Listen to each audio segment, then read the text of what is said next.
All right, in this video we're going to talk about something called the distributive property. I may refer to it as the rainbow property, just to help you remember what it is. But here's how the distributive property works.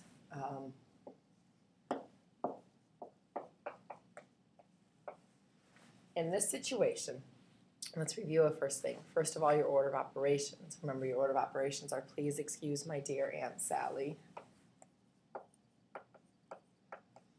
And so what you have to do is the parentheses first. Well, if you look in the parentheses here, these are not like terms, which was just reviewed in the video before this. So you cannot add them together. 3x plus 4 is as simple as it's going to get.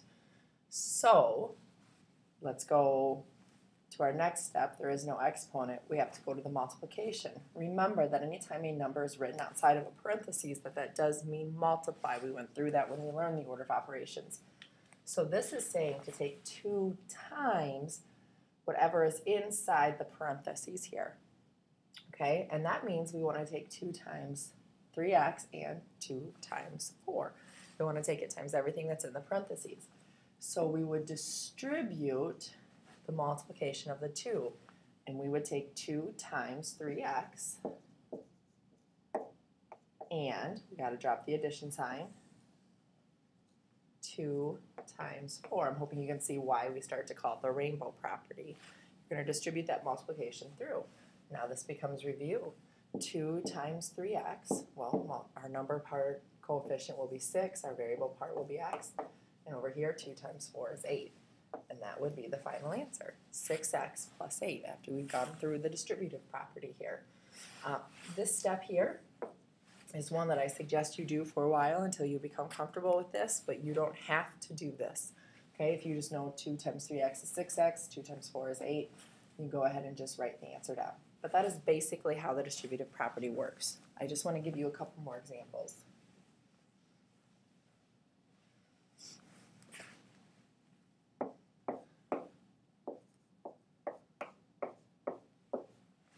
Okay, first thing here is remember what we learned a while back when we have subtraction. And with this property, I'm going to strongly suggest that we do this.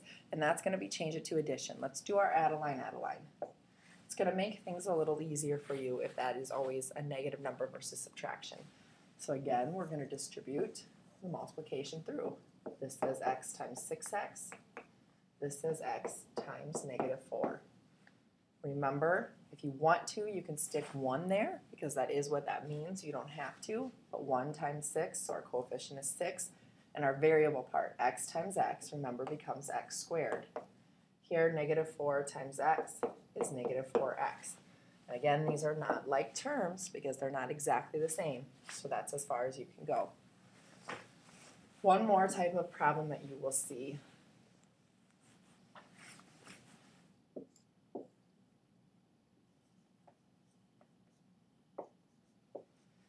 is if you have, actually I'm going to make that a subtraction. If you have a negative out here and that's all you see, first thing I'm going to tell you to do is do add a line, and make that a negative 5. And here's why. Because then you'll be able to see that you'll be taking a negative times a negative.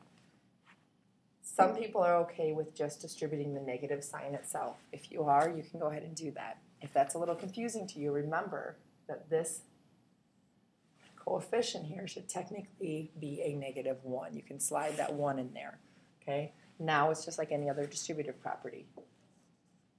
You distribute the multiplication. So this would be negative 1 times 6y plus negative 1 times negative 5.